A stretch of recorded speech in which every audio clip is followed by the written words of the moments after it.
الفاتحة. بسم الله الرحمن الرحيم. الحمد لله رب العالمين الرحمن الرحيم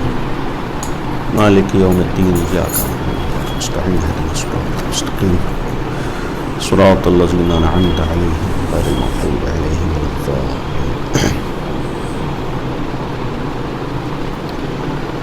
أعوذ بالله السميع العليم من الشيطان الرجيم. بسم الله الرحمن الرحيم. الحمد لله رب العالمين والصلاة والسلام على أشرف الأنبياء والمرسلين خاتم النبيين رحمة للعالمين أبي القاسم محمد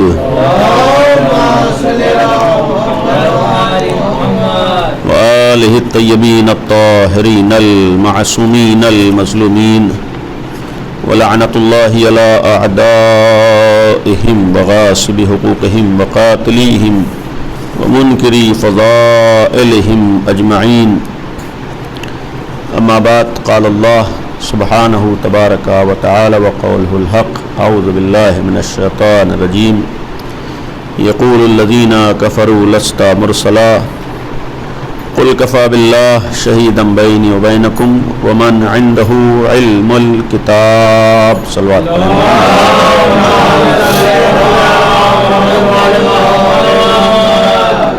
ایک مرتبہ سورہ الحمد اور 3 دفعہ سورہ قل هو اللہ کی تلاوت فرما کر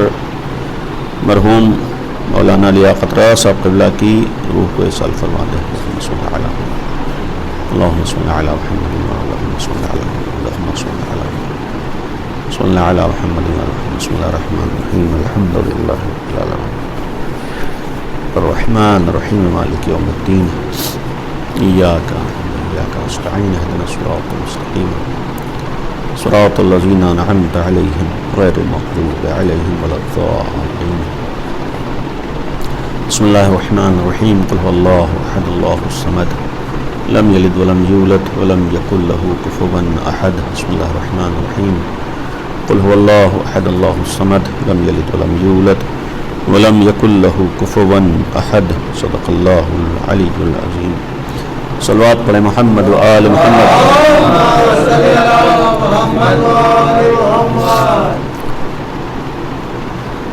ایک عالم جلیل کے ایصال ثواب کی مجلس، لہذا جو آیہ کریمہ آپ کے سامنے تلاوت ہوئی اس میں بھی ایک صاحب علم کا تذکرہ ہے اور ایک عظیم الشان شخصیت کو صاحب علم کے عنوان سے پہچنوایا گیا ہے. گویا یہ آیت صاحبان علم کی اہمیت اور عظمت کا بھی اعلان کر رہی ہے، یا یہ بھی کہا جائے کہ اللہ کی نگاہ میں عظیم افراد کی عظمت کا جو راز ہے ان رازوں میں ایک ان کا صاحب علم ہونا بھی ہے. اور بغیر تمہید کے عرض کروں کہ آیہ کریمہ مولائے متقیان امیر المومنین حضرت علی ابن ابی طالب علیہ الصلاۃ والسلام کی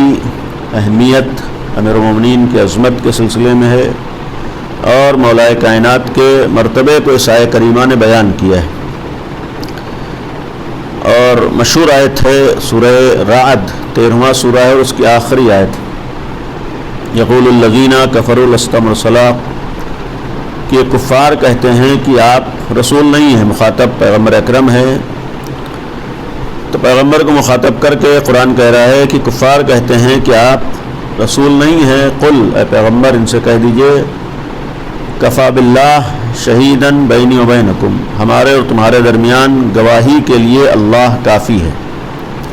یعنی اللہ گواہی دے رہا ہے کہ آپ رسول ہیں، اللہ گواہ ہے کہ آپ کو رسالت ملی ہے، اور اس گواہی کے طور پر ممکن ہے کہ بہت سے معجزات جو خداوند عالم نے پیغمبر اکرم کو عطا کیے، وہ معجزات اس بات کی دلیل ہیں کہ آپ اللہ کی جانب سے رسول بنا کر بھیجے گئے ہیں، آپ کو اللہ کی طرف سے رسالت ملی ہے. ایک قرآن جیسا معجزہ آپ کے ہاتھ میں ہے، قرآن جیسی ایک الہی کتاب آپ کے پاس ہے جو آپ کی حقانیت اور آپ کی رسالت کی گواہ ہے، تو یہ اعلان ہوا ہے کہ کفا باللہ، اللہ کافی ہے اس بات کے لیے شہیداً بینی و بینکم کی آپ کے درمیان، لوگوں کے درمیان اور اپنے درمیان گواہی دے۔ اور اس کے بعد ہے کہ ومن عنده علم الکتاب، اور آپ کی رسالت کے لیے وہ گواہ ہے کہ جس کے پاس کتاب کا مکمل علم ہے، جو صاحب علم کتاب ہے، یعنی جس کے پاس پورا علم پایا جاتا ہے۔ اور اس آیت سے مراد تفاسیر میں اور تاریخی اعتبار سے بھی اگر کوئی ذات ہے وہ تنہا مولا متقیان امیر المؤمنین حضرت علی ابن ابی طالب علیہ الصلاۃ والسلام کی ذات ہے، یعنی اللہ نے پیغمبر کی رسالت کے لیے پہلے اپنے کو گواہ کے طور پر پیش کیا ہے، اور پھر یہ اعلان ہے کہ میرے ساتھ ساتھ اگر کوئی پیغمبر کی رسالت کی گواہی دے سکتا ہے یا کوئی اگر کائنات میں اللہ کے علاوہ نبی کی رسالت کا گواہ ہے تو وہ امام علی کی ذات ہے۔ اس سے ایک طرف عظمت مولا کائنات کا بھی اندازہ کیا جا سکتا ہے کہ اللہ کی نگاہ میں امام علی کی ذات کتنی عظمت اور اہمیت کی حامل تھی، اور چونکہ اللہ نے امام علی کو اپنے ساتھ بطور گواہ پیش کیا ہے، اپنے ساتھ گواہ بنایا ہے، اور پھر کسی اور چیز کی گواہی نہیں ہے، معمولی چیز کی گواہی نہیں ہے، بلکہ رسول کی رسالت کی گواہی ہے۔ اور رسول کی رسالت کے سلسلے میں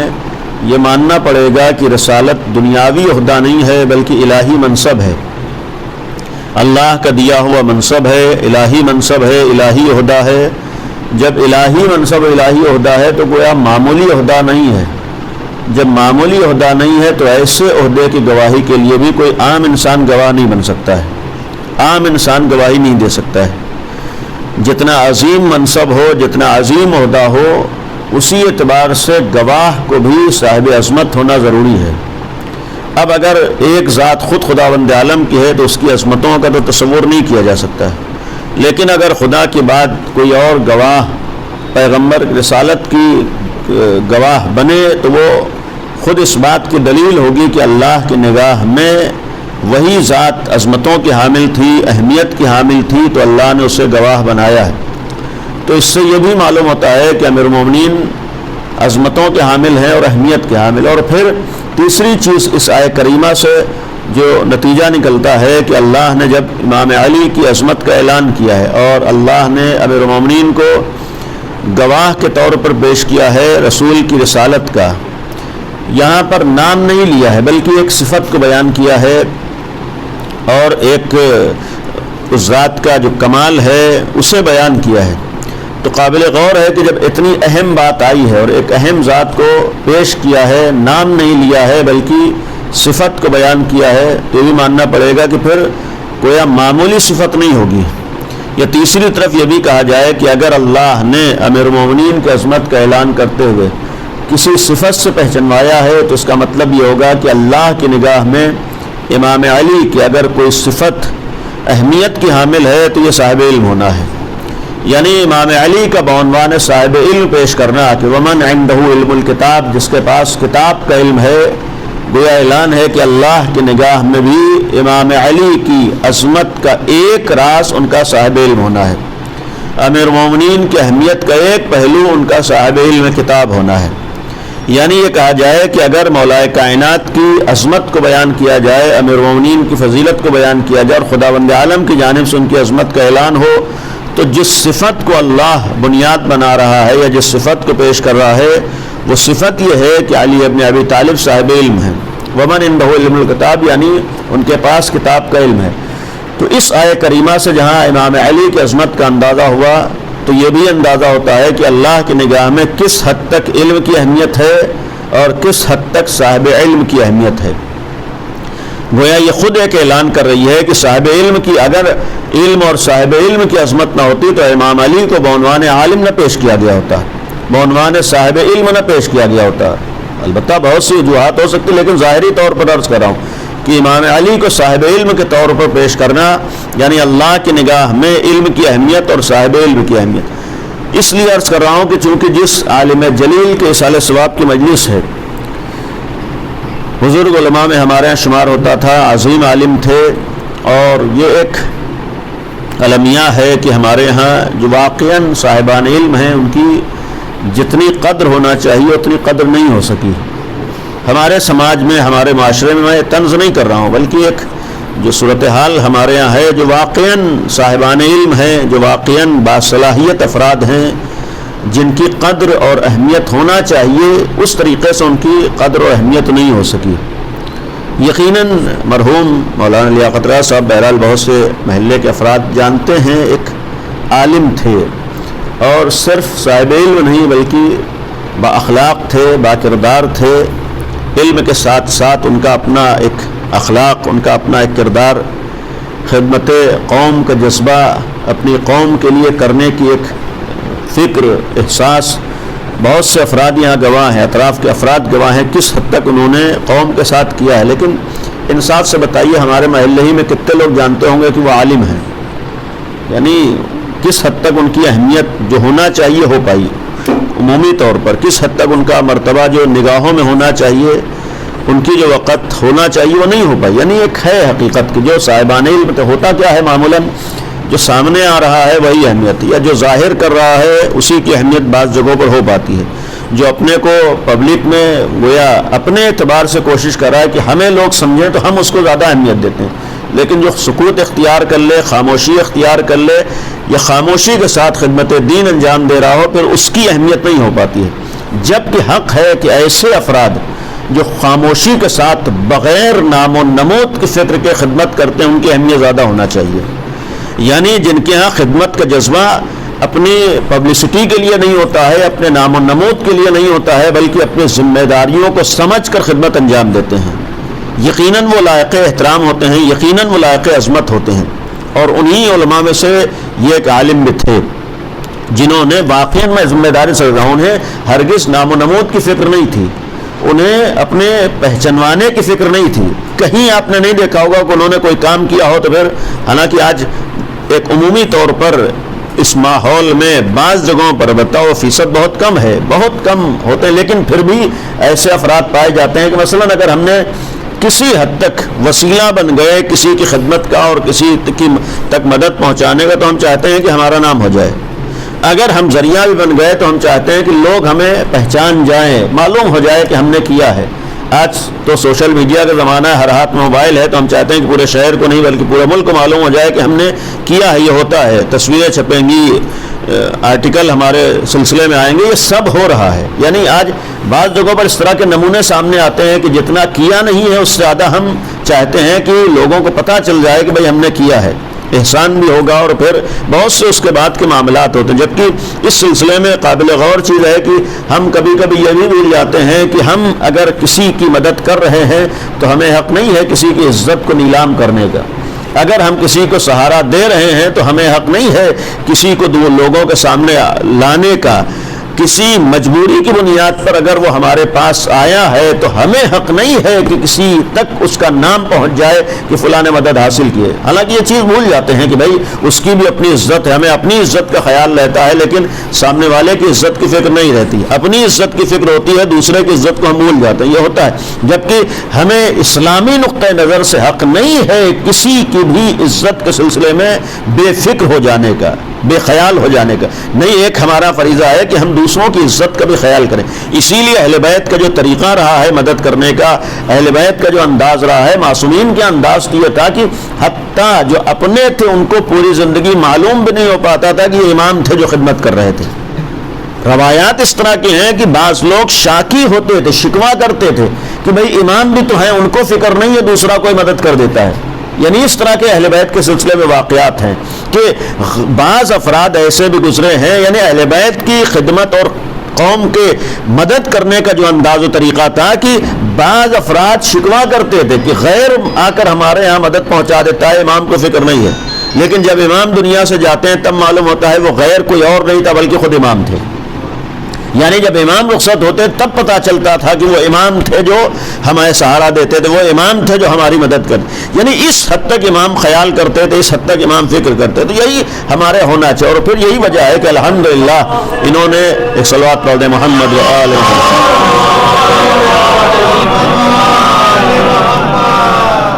لہذا بہت حد تک خدمت دین بھی کی ہے اور خدمت خلق بھی کی ہے. اور پھر واقعاً ایک عالم دین جس طریقے سے علم کے ساتھ ساتھ اخلاق و کردار، چونکہ ہمارے ہاں دین اور مذہب کی نگاہ میں دیکھیں صرف صاحب علم ہونا کافی نہیں ہے جب تک انسان کے پاس اخلاق و کردار نہ ہو. اور بعض روایات میں اس علم کی کوئی اہمیت نہیں ہے جو بغیر اخلاق و کردار کے ہو. باقاعدہ روایات موجود ہیں کہ ہم نے علم بہت، آج دنیا کا ایک مصیبت اور المیہ جہاں پر علم مصیبت بنا ہے، انہی جگہوں پر علم مصیبت بنا ہے کہ صرف علم آیا ہے، اخلاق و کردار نہیں آیا. اور اتنا یقین ہے کہ جہاں پر بغیر اخلاق و کردار کے، بغیر اپنے کو انسان بنائے ہوئے علم آ جاتا ہے تو وہ علم فائدے کا سبب نہیں ہوتا ہے بلکہ مصیبت کا سبب بن جاتا ہے.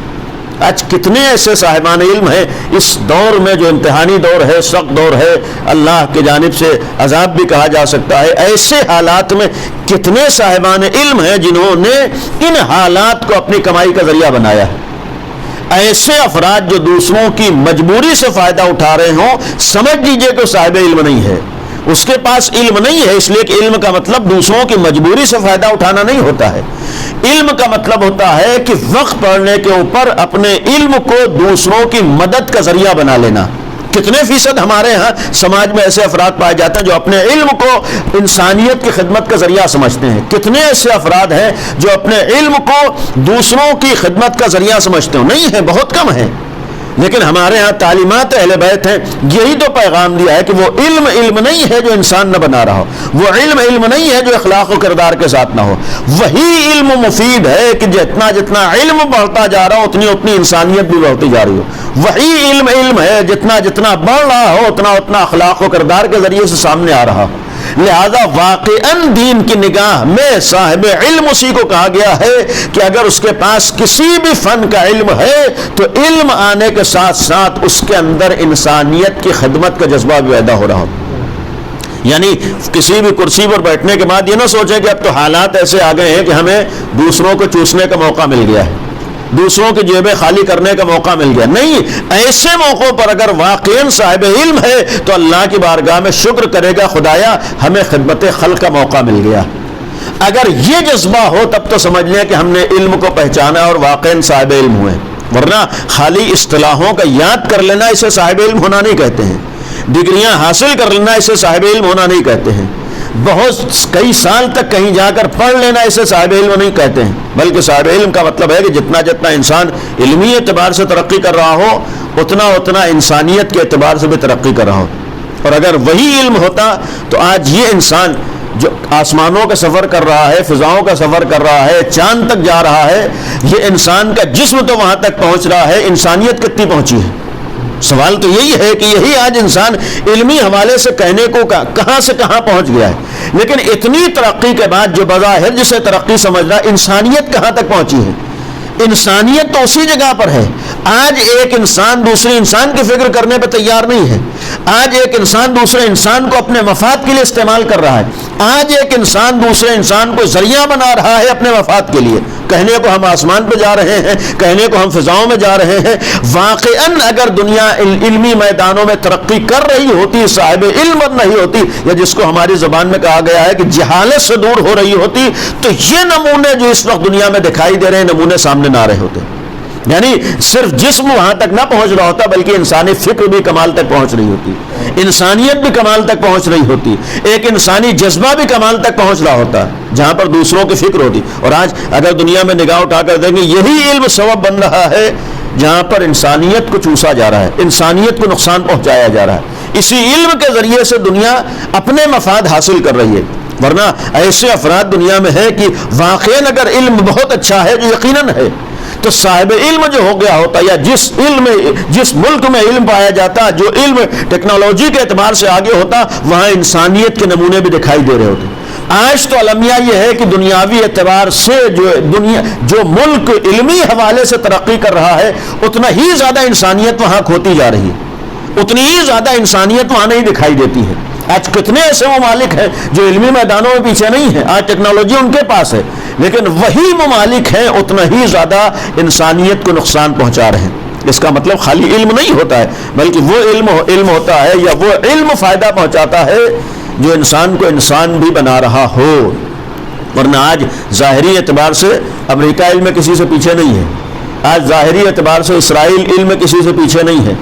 لیکن جتنا حیوانیت ان ملکوں میں پائی جاتی ہے کہیں اور نہیں پائی جاتی ہے، جتنا انسانیت سے یہ افراد دور ہیں کوئی فرد دور نہیں ہے۔ اس کا مطلب ہے کہ خالی علم سب کچھ نہیں ہوتا ہے۔ ایک غلط فہمی بعض لوگوں کی یہ ہوئی کہ ہم اگر اصطلاحوں کو یاد کر لیں، معلومات کا ذخیرہ ہمارے پاس ہو جائے تو پھر ہم عالم بن جائیں گے، ہم صاحب علم بن جائیں گے۔ تو معلومات کے ذخیرے کو صاحب علم نہیں کہتے ہیں،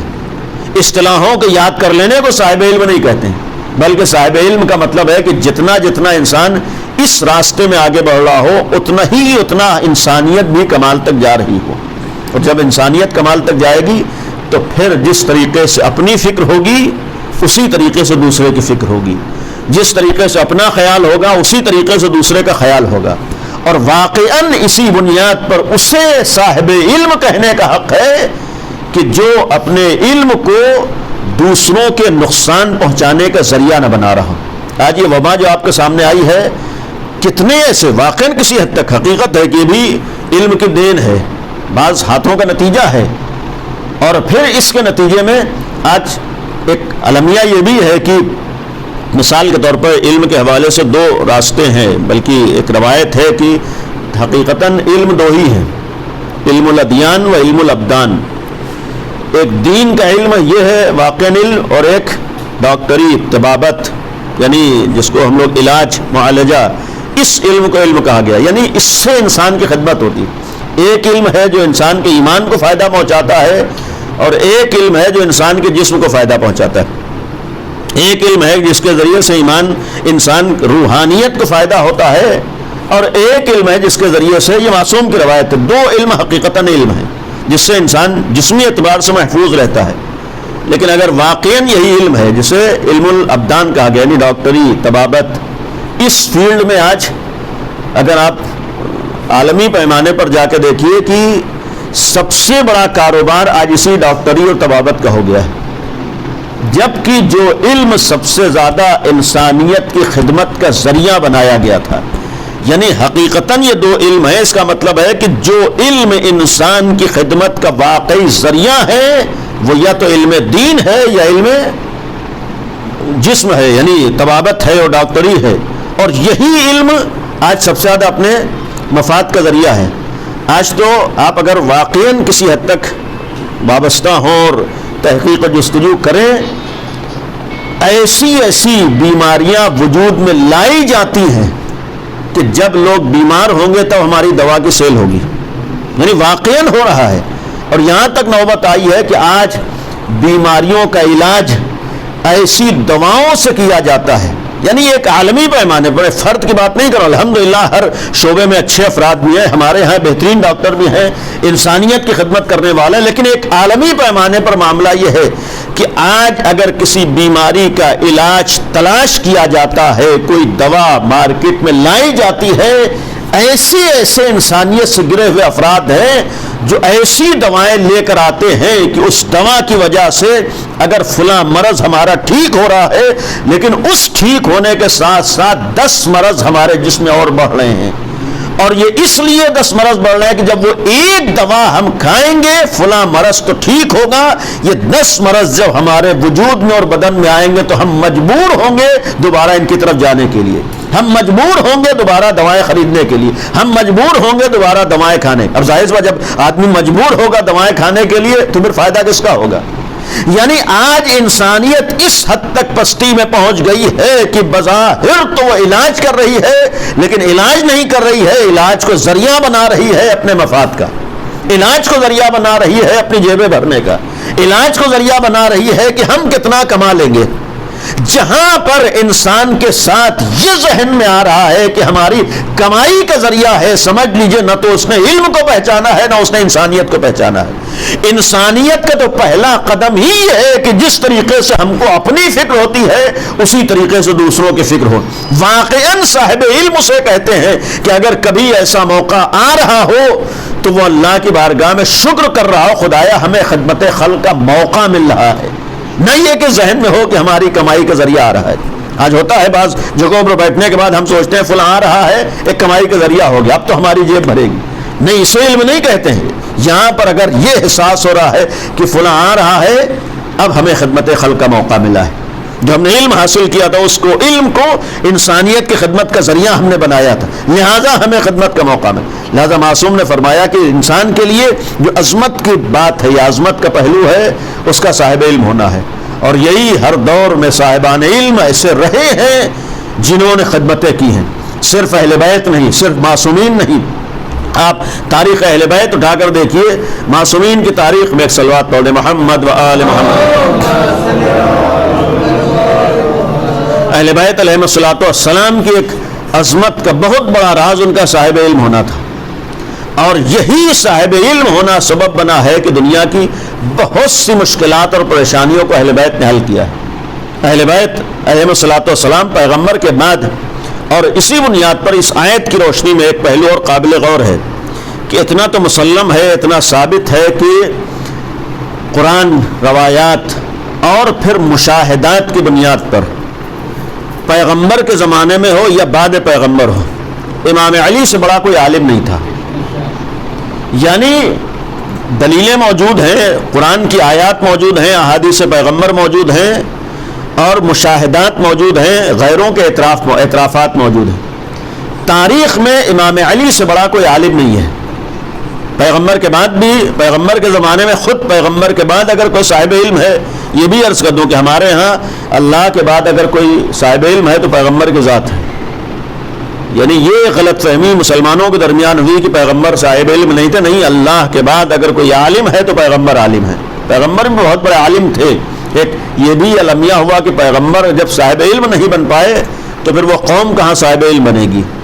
یعنی اگر پہلے پیغمبر کے علم کو مانا ہوتا تب پھر قوم میں علم کے نمونے دکھائی دے رہے ہوتے، لیکن یہ خالی دوسروں کے کہنے کے لیے نہیں ہے کہ ہم نے تو پیغمبر کو صاحب علم مانا ہے، امام علی کو بھی صاحب علم مانا ہے، تو ہماری قوم میں کہاں علم کے بہت سے نمونے دکھائی دے رہے ہیں۔ کم از کم ہونا تو یہ چاہیے تھا کہ شیعوں کے درمیان جہالت کا تصور نہ پایا جا رہا ہوتا، کم از کم ہونا تو یہ چاہیے تھا کہ علی کے چاہنے والوں کے ہاں جہالت کا تصور نہ پایا جا رہا ہوتا، کم از کم ہونا تو یہ چاہیے تھا کہ امام صادق کے ماننے والوں کے ہاں جہالت کا تصور نہ پایا جا رہا ہوتا۔ آج اگر شان سے ہم یہ کہہ رہے ہوتے ہیں کہ علی والے ہیں، امام صادق کے ماننے والے ہیں، امام باقر کے ماننے والے ہیں، تو پھر ہم نے علمی میدانوں میں ثابت کر کے دکھایا ہوتا کہ ہم علی والے ہیں، تب تو حق تھا ہمیں امام علی کی محبت کے اوپر ناز اور فخر کرنے کا۔ ہم اگر شان سے کہہ رہے تھے کہ ہم جعفری ہیں تو امام صادق نے دنیا کو علم بانٹا تھا، جب امام صادق نے علم بانٹا تھا تو پھر ہم جعفری اس وقت کہہ کر اپنے ناز کر رہے ہوتے کہ ہم بھی سب سے آگے دکھائی دے رہے ہوتے۔ واقعاً ایک ہمارے لیے لمحہ فکریہ ہے، واقعاً قابل غور ہے کہ آج یہ ایک ایسا میدان ہے کہ جہاں پر ہماری ذمہ داری ہے کہ ہم آگے بڑھیں، جہاں پر ہماری ذمہ داری ہے کہ ہم ترقی کریں، جہاں پر ہمارا فریضہ ہے کہ ہم آج بعض چیزیں جسے ہم اپنی پہچان بنانا چاہتے ہیں، ایک علی کا شیعہ ہونے کے لیے وہ پہچانیں ہماری بنائی ہوئی ہماری طرف سے ہے، ضروری نہیں ہے، لیکن جو پہچان آج ہماری علی کے شیعہ ہونے کے لیے ہونا چاہیے وہ ہمارا صاحب علم ہونا بھی ہے۔ یعنی ہم علمی میدانوں میں محنت کر کے آگے جا کر یہ ثابت کریں کہ علی والے ہیں لہذا ہم صاحب علم ہیں، تب تو ہم نے اپنے کو واقعاً مولائی سمجھا ہے، تب تو ہم نے واقعاً علی کا شیعہ سمجھا ہے، ورنہ ہمارے پاس علم کا تصور نہ ہو اور بعض اپنی طرف سے چیزیں ہم پہن کر اوڑھ کر یہ ثابت کرنا چاہیں کہ ہم علی والے ہیں اور مولائی ہیں، اس سے ولایت نہیں آتی ہے۔ واقعاً امیر مومنین کی محبت ہے تو پھر وہ کام کریں جس کی وجہ سے دنیا یہ دیکھ کر کہنے پر مجبور ہو کہ جب یہ علی والے ایسے ہیں تو ان کا امام علی کیسا ہوگا۔ آج وہ چیزیں، اور وہ چیزیں جو ہمیں آگے بڑھاتی ہیں وہ صاحب علم ہونا ہے، وہ چیزیں جو ہمیں کامیاب کرتی ہیں، کم از کم اس دور میں جہاں دنیا کو غرور و گھمنڈ تھا کہ ہم علمی میدانوں میں کہاں سے کہاں پہنچ چکے ہیں، ہم نے کتنی ترقی کر لی، آج ہمارا علم کہاں سے کہاں پہنچ چکا ہے، لیکن اتنی ترقی کے بعد بھی اس وقت دنیا کو یہ اعتراف کرنا پڑا ہے کہ ہم اتنی ترقی کے بعد بھی اسی میدان میں ابھی تک مجبور ہیں، اور اگر مجبور نہ ہوتے تو اتنے سال میں کم از کم اس وبا کا اور اس کورونا کا علاج تلاش کر لیا ہوتا. خود علاج کا نہ ہونا اپنی مجبوری کا اظہار ہے. اس کا مطلب ہے کہ علم میں بھی آج دنیا بھی کہیں نہیں ہے. جب دنیا کہیں نہیں ہے تو ہم کو تو اس سے آگے ہونا چاہیے تھا. ہم اگر اہل بیت کے چاہنے والے تھے تو ہمیں تو اس سے آگے ہونا چاہیے تھا. تو یہ ایک فریضہ ہمارا کہ ہم اس میدان میں بھی آگے ہوں. لیکن اہل بیت کی جو میں نے کہا کہ امام علی کی ایک عظمت کا راز یہ تھا کہ صاحب علم تھے. جب امام علی صاحب علم تھے تو ساری چیزوں کو اگر چھوڑ دیا جائے. آج عقل کا تقاضا یہ بھی ہے کہ اگر کسی کو اپنا رہبر رہنما مانے تو اسے مانے جو صاحب علم ہے. پیغمبر کے لیے بھی ہے. پیغمبر کے بعد اگر یہ ماننا ہو کہ ہم پیغمبر کے بعد کسے مانیں گے, کچھ نہ ہو کم از کم اتنا ہمارے پاس صلاحیت ہو اور ہم اس حد تک انسانی فطرت کو ماننے پر تیار ہوں کہ ہم پیغمبر کے بعد اسے مانیں گے جو صاحب علم ہے. اور پیغمبر کے بعد جس کی علمی حیثیت مسلم تھی وہ تنہا امام علی ہے. اور آج بھی جس کا صاحب علم ہونا مسلم ہے وہ صرف امیر المومنین کی ذات ہے. اگر کوئی اور دلیل نہ ہوتی کم از کم امام علی کا صاحب علم ہونا یہ ثابت کر رہا ہے کہ اگر دنیا میں کوئی اس لائق ہے کہ اس کی رہبری کو تسلیم کیا جائے تنہا امام علی ہے. اور یہ بھی عرض کروں, ختم کر رہا ہوں کہ آج دنیا کی بدبختی کا سبب یہ بھی ہے کہ علی جیسے صاحب علم کے در کو چھوڑ دیا گیا. یعنی امام علی جیسا ایک صاحب علم موجود تھا, اس کے در کو چھوڑ دیا گیا. یعنی اگر امام علی کے در کو نہ چھوڑا گیا ہوتا اور امام علی کو مانا گیا ہوتا اور امام علی سے دین کو لیا ہوتا تو پھر یہ نوبت جو آج دنیا میں ہم دیکھ رہے ہیں نہ آ رہی ہوتی. اس سے یہ بھی معلوم ہوتا ہے کہ جب اپنے زمانے میں جو لائق ہے, جو باصلاحیت ہے, اگر اس کے در کو چھوڑ کر غیروں کے دروں پر جایا جائے تو سوائے نقصان کے کچھ نہیں ہوتا ہے. تو یہ صرف پیغمبر کے زمانے میں نہیں ہے بلکہ اس دور میں بھی ہمارا فریضہ ہے کہ ہم ایسوں کے دروں پر جائیں جن کے اندر لیاقت و صلاحیت پائی جاتی ہو.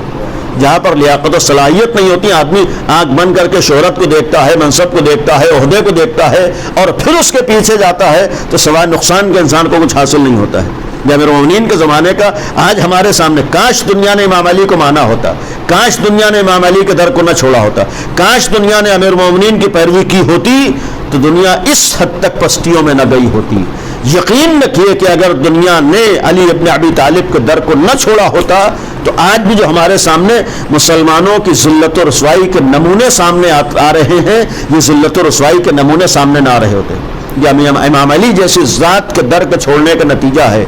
آج اس سے بڑھ کر المیہ کیا ہوگا کہ دنیا میں اتنی بڑی تعداد میں مسلمان ہے اور پھر بھی ذلت و رسوائی کا شکار ہے. آج اس سے بڑھ کے المیہ کیا ہوگا کہ مسلمانوں کی تعداد کم نہیں ہے, ایک مٹھی بھر صہیونیزم ہے جو مسلمانوں کی ذلت و رسوائی کا شکار کیے ہوئے. آج کتنی تعداد میں اسلامی ملک ہیں, آج کتنی تعداد میں آپ فلسطین کی صورتحال دیکھ رہے ہیں, آج کسی حد تک وہ منظر سامنے آیا ہے. لیکن یہ بھی اگر کاش مسلمانوں نے اپنی عظمت اور اپنی اہمیت کو سمجھا ہوتا تو یہ نوبت ہی نہ آتی کہ ایک ملک ان کے ملک کے اوپر, ایک گروہ ان کے ملک کے اوپر آ کر قابض ہو رہا ہوتا. اور صرف یہی نہیں ہے بلکہ اس سے بڑھ کر مسلمانوں کی بدبختی اور المیہ یہ بھی ہے کہ اسی استعمار کی سازشوں کا شکار ہو کر مسلمان یہ بھی بھول جاتا ہے کہ ہمارا اسلامی فریضہ کیا ہے. اور اس کا ایک نمونہ آج کا دن, آج کی تاریخ تھی. یہ یہودیت کے نام سے اور نجدیت کے نام سے اور سلفیت کے نام سے جو ایک بلا اسلام میں آئی ہے, یہ بھی یہودیت کی دین ہے جسے اسلام بھگت رہا ہے, جسے مسلمان بھگت رہے ہیں. ورنہ اگر شعور ہوتا, ورنہ سوچنے سمجھنے کی صلاحیت ہوتی اور صحیح طور پر اسلام کو سمجھا ہوتا تو اسلام میں وہابیت جیسی ایک بلا اور مصیبت سامنے نہ آ رہی ہوتی. جیسے پہلے دور میں یزیدیت کے نام سے ایک مصیبت آئی, آج کے زمانے میں یہ بھی سب کا مشن ایک ہے اسلام کے خلاف, سب کا مشن ایک ہے اسلام کو مٹا دینا. آج وہی نمونہ, اور اسی نمونے کی ایک دین تھی کہ اس دور میں جنت البقیع کو تباہ کیا گیا. ورنہ آسان نہیں تھا جنت البقیع کی تباہی, وہ بھی کسی غیر کے ہاتھوں نہیں ہے بلکہ اپنے کو شان سے مسلمان کہنے والوں. اور یہی کربلا میں بھی کوئی غیر نہیں تھا, وہ لوگ تھے جن کی زبانوں پر کلمہ شہادتین تھا, وہ لوگ تھے جو لا الہ الا اللہ کہہ رہے. ایک وقت وہ تھا کہ کلمہ شہادتین کہہ رہے تھے اور نبی کے نواسے کو شہید کر رہے تھے. آج بھی وہی ہے کہ زبان پر شان سے لا الہ الا اللہ ہے اور نبی کے بیٹی کے روزے کو مسمار کر رہے ہیں. یہ ہے اسلام. اور یہ کیوں اسلام ہے؟ در کو چھوڑ دینے کا نتیجہ ہے. ورنہ آج سوچئے کہ آج کسی کی بھی قبر ہو کوئی بھی اولاد، کوئی عام انسان برداشت نہیں کرے گا کہ اس کے گھر کے بزرگوں کی قبروں کو مسمار کر دیا جائے۔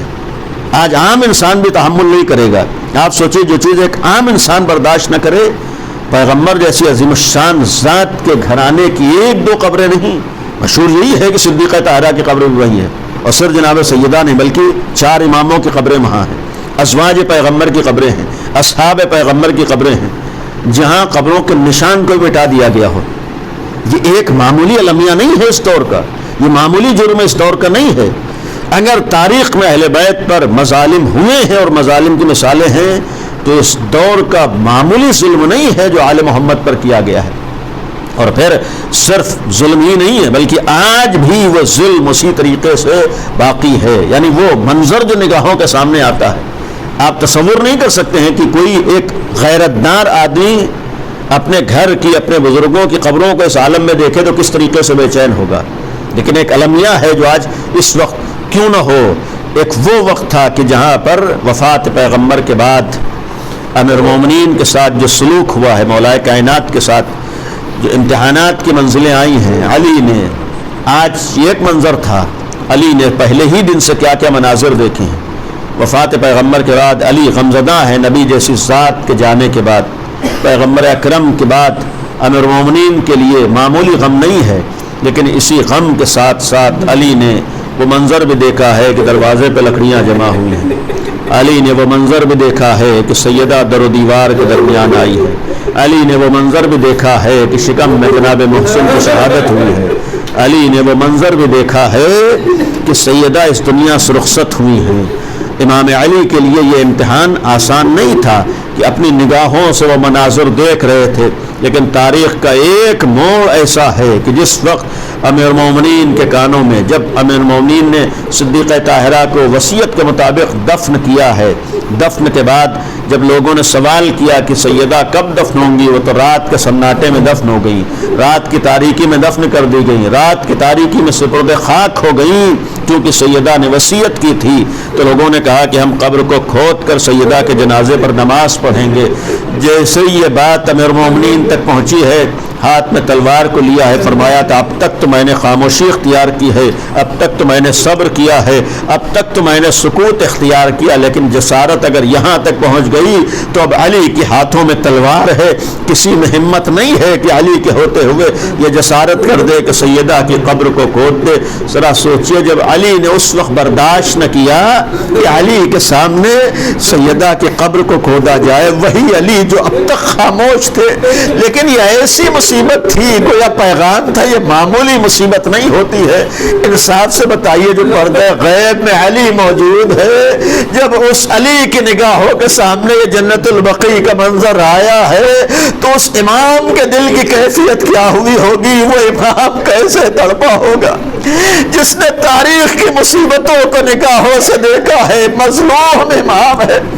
آج تاریخ کے مصائب اس کی نگاہوں کے سامنے ہے، بس یہی دل کہتا ہے کہ وہ بارگاہ خدا میں ہاتھوں کو اٹھاتا ہوگا، اے معبود اب مجھے بھی ظاہر ہونے کی اجازت دے دے، اے پروردگار اب دنیا ظلم و جور سے بھر چکی ہے، اب تیرا وعدہ پورا ہو جائے تاکہ دنیا کو انصاف سے بھر۔ اللہ لعنت اللہ علی القوم الظالمین، سيعلم الذين ظلموا أي منقلب ينقلبون۔ خدایا ہماری اس عبادت کو قبول فرما، خدایا عظمت اہل بیت کا واسطہ ذکر کو مرحوم کی مغفرت کا ذریعہ قرار دے، خدا مرحوم کو جوار رحمت میں جگہ عنایت فرما، معبود پسماندگان کو صبر عطا فرما، خدایا آل محمد کا واسطہ ہے اس وبا کا دنیا سے خاتمہ فرما، خدایا جو مومنین اس وبا کا شکار ہیں ان سب کو شفاء کامل عاجل عنایت فرما، معبود عظمت اہل بیت کا واسطہ ہے آل محمد کا واسطہ دنیا سے جہالت و غربت کا خاتمہ فرما، پالنے والے آل محمد کا واسطہ ہے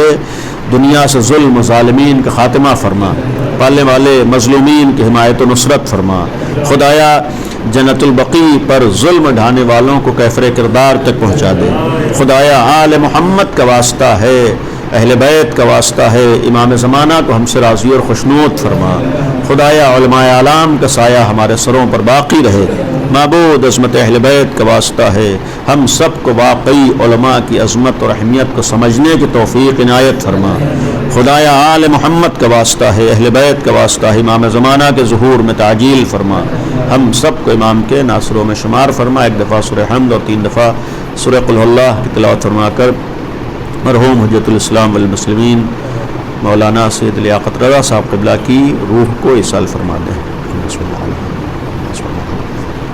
اللہم صلی علی محمد۔ بسم اللہ الرحمن الرحیم، الحمد للہ رب العالمین الرحمن الرحیم مالک یوم الدین، ایاک نعبد و ایاک نستعین، اہدنا الصراط المستقیم صراط الذین انعمت علیہم غیر المغضوب علیہم ولا الضالین۔